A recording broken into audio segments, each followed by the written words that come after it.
Fashionable बहू, संस्कारी ननद। शोभा की इकलौती बेटी साहिल ने एक फैशनेबल लड़की विभा से लव मैरिज कर ली और उसे अपने घर ले आया। उसकी माँ ने दोनों को देखा तो बोलने लगी, अरे साहिल, ये किस नाटक वाले को ले आया तू? और इसने ये इतने छोटे कपड़े क्यों पहन रखे हैं? माँ, ये नाटक वाली नहीं, आपकी बहू है। मैंने इससे शादी कर ली है। विभा, माँ के पैर छुओ। कम ऑन साहिल, मैं किसी के पैर नहीं छू सकती। विभा, ये हमारा कल्चर है, घर के बड़ों के पैर छूते हैं। ओके साहिल। विभा जैसे ही शोभा के पैर छूने के लिए झुकी तो शोभा ने उसे डांटते हुए कहा, चल हट यहाँ से, दूर हो जा मेरी नजरों से। न जाने कहाँ से इसे उठा लाया है। तेरे लिए लड़कियों की कमी थी क्या, जो ऐसी लड़की को ले आया? हमारे घर के संस्कारों के बारे में तो सोच लेता, लोग क्या कहेंगे? माँ, आप भी कैसे पुराने जमाने की बात कर रही हो? आप कपड़ों और भाषा से किसी के संस्कारों को जज नहीं कर सकती। साहिल ने अपनी माँ को समझाने की बहुत कोशिश की, लेकिन वो कहाँ कुछ मानने वाली थी। शोभा अपनी बहू के कपड़ों और स्टाइल की वजह से हमेशा उसके कैरेक्टर पर टिप्पणी करती रहती। एक दिन विभा अपनी सास के लिए चाय बनाकर लाई। गुड मॉर्निंग मॉम, ये आपकी टी। ऐ छोरी, तुझ में संस्कार नाम की चीज है या नहीं? गुड मॉर्निंग ना बोला कर मुझे। हमारे यहाँ बहुएं पैर छूती है और तूने ये कैसे कपड़े पहने? देख जरा मेरी बेटी रानी को, सीधे सादे कपड़े पहनती है वो। मॉम, आपकी बेटी को फैशन की बिल्कुल भी नॉलेज नहीं है। उसी तो आप तंबू भी दे देंगी ना तो वो तंबू भी पहन लेंगी। देखो माँ, भाभी कैसे मेरा मजाक उड़ा रही हैं।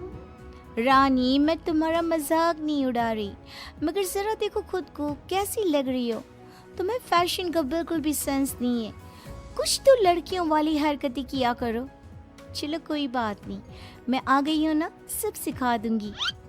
इतना कहकर विभा वहां से चली जाती है और रानी सोचने लगती है, भाभी आपने मेरा मजाक उड़ाकर अच्छा नहीं किया।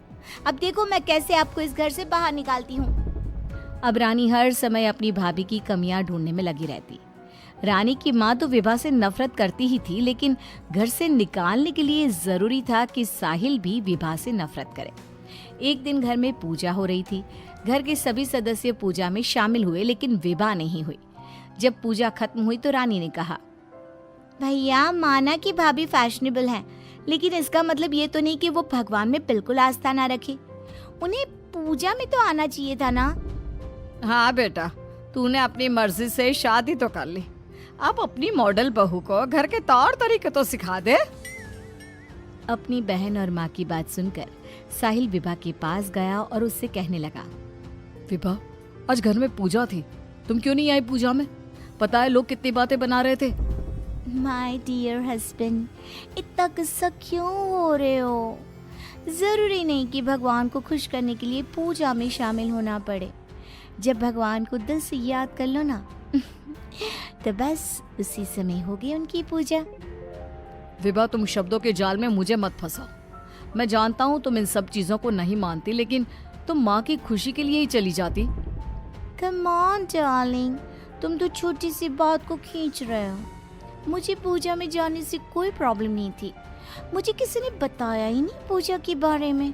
अगर माया रानी बता देती तो मैं चली जाती। इसी तरह दोनों में काफी देर तक बहस चलती रही। अब विभा की ननद और सास किसी न किसी बात पर दोनों का झगड़ा करवाती रहती। जो भी शोभा के घर आता तो वो उसके सामने अपनी बेटी और बहू की तुलना करती। एक दिन उनके घर पर उनकी पड़ोसन आई। शोभा बहन, कैसी हो? कहाँ है आपकी फिरंगी बहू? अरे घूम रही होगी आधे कपड़े पहनकर कहीं। जब से आई है जीना हराम कर दिया है। शोभा बहन, वैसे जो भी हो, आपके बेटे साहिल ने ऐसी लड़के से शादी करके सही नहीं किया। आपके घर में सब कितने संस्कारी हैं। आपने अपनी खुद की बेटी की कितनी अच्छी परवरिश की है, और आपकी बहू, उसके तो पूरे मोहल्ले में चर्चे हैं। हाँ बहन, बात तो सही कह रही हो। एक मेरी बहू है जिसे ना बात करने का तरीका आता है, ना कपड़े पहनने की तमीज है, और एक मेरी बेटी है, संस्कारी, सुंदर, सुशील, सर्वगुण संपन्न है मेरी बेटी। आप तो जल्द से जल्द बस अपनी बेटी की शादी करने के बारे में सोचो। कहीं ऐसा ना हो कि आपकी बहू के चक्कर में आपकी बेटी से कोई शादी ही ना करे। पड़ोसन की बात शोभा के दिमाग में बैठ जाती है और वो रानी के लिए रिश्ता ढूंढना शुरू कर देती है। एक दिन शोभा की तबीयत अचानक खराब हो जाती है। माँ, क्या हो गया है आपको? आप दिन भर अपने कमरे में लेटी क्यों रहती हो? अरे पता नहीं बेटी क्या हो गया है, कई दिन हो गए बुखार आ रहा है। मॉम, आपको डॉक्टर के पास जाना चाहिए, ऐसे तो आपकी हेल्थ खराब होती जाएगी। ओ अंग्रेजन, अपनी अंग्रेजी अपने पास रख। माँ किसी डॉक्टर के पास नहीं जाएगी। मैं अभी माँ को काढ़ा बना कर देती हूँ, माँ बिल्कुल ठीक हो जाएंगी। लेकिन रानी, डॉक्टर ब्लड टेस्ट करके बता देगा कि मॉम का फीवर क्यों नहीं उतर रहा। इसी तरह कई दिन हो गए। शोभा का बुखार उतरने का नाम नहीं ले रहा था और रानी उन्हें डॉक्टर के पास जाने नहीं दे रही थी। एक दिन विभा रानी को बिना बताए शोभा को डॉक्टर के पास ले गई। शोभा को 4-5 दिन हॉस्पिटल में रहना पड़ा। इसी बीच विभा ने अपनी सास की बहुत देखभाल की, लेकिन रानी एक बार भी अपनी माँ से मिलने नहीं आई। बहू, मेरी इतनी ज्यादा तबीयत खराब थी, लेकिन रानी मुझसे एक बार भी मिलने नहीं आई। डोंट वरी मॉम, घर में कोई नहीं है ना, तो वो घर में ही रहती है। अब डॉक्टर ने बोला है कि आप घर आ सकती हैं, तो आप ज्यादा सोचिए मत। अब शोभा को पहली बार अपनी बेटी और बहू के संस्कारों के बीच का अंतर पता चला। शोभा अपनी बहू को प्यार करने लगी। एक दिन शोभा ने विभा से कहा, बहू, आज शाम को लड़के वाले रानी को देखने आ रहे हैं। रानी और तुम बाजार चली जाओ, खाने का कुछ सामान और रानी के लिए अच्छी सी साड़ी लेकर आना। माँ, मैं भाभी के साथ नहीं जाऊंगी। वो साड़ी दिलाने की जगह कोई स्कर्ट या जींस दिलाकर ले आएंगी। बहू, तो इसे साड़ी ही दिलाकर लाना, ठीक है? Okay mom. रानी और विभा मार्केट के लिए निकल जाती हैं, लेकिन रास्ते में बहुत ट्रैफिक था। पूछने पर पता चला कि एक कार का एक्सीडेंट हो गया है। विभा और रानी ने कार के पास जाकर देखा तो एक लड़का बहुत बुरी तरह से जख्मी पड़ा था। कोई उसकी मदद नहीं कर रहा था। लोग खड़े होकर बस तमाशा देख रहे थे। विभा ने उस लड़की की मदद करना चाहा तो रानी ने उसे रोकते हुए कहा, भाभी, ये क्या कर रही हो? जब कोई इसकी मदद नहीं कर रहा तो हम क्यों करें? रानी, ये क्या बोल रही हो तुम? अगर हमने इसकी हेल्प नहीं करी तो ये मर सकता है। लेकिन भाभी, पुलिस का झंझट कौन संभालेगा? पुलिस उल्टा हमसे ही सवाल जवाब करेगी।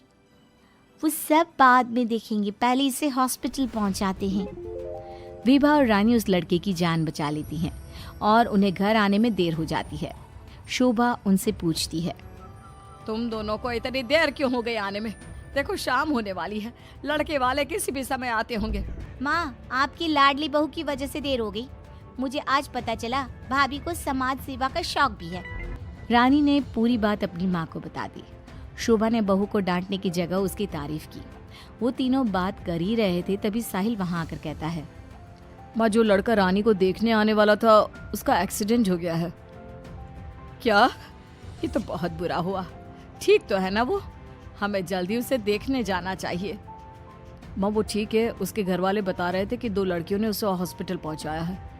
अगर वो उसे वक्त पर हॉस्पिटल ना लेकर जाते तो उसका बचना मुश्किल था। 2 लड़कियों ने? डार्लिंग, हमने भी आज एक लड़की का हॉस्पिटल पहुंचाया था। कहीं ये लड़का वही तो नहीं जो रानी से मिलने आ रहा था? सभी हॉस्पिटल पहुंचे तो ये लड़का वही निकला जिसकी जान विभा और रानी ने बचाई थी। सब ने दोनों की बहुत तारीफ की। रानी ने अपनी भाभी से माफी मांगते हुए कहा, भाभी, मुझे माफ कर दो। मैंने हमेशा आपको गलत समझा। अगर आप ना होती तो मैं कभी भी किसी अनजान आदमी की मदद ना करती। डोंट क्राई डियर, हमें अच्छे काम करते रहने चाहिए। साहिल दोनों की बात सुनकर कहता है, देखा रानी, मैं कहता था ना, संस्कार चरित्र में दिखाई देते हैं, कपड़ों और भाषा में नहीं। इसीलिए कभी किसी के कपड़े देखकर उसका कैरेक्टर सर्टिफिकेट नहीं बनाना चाहिए।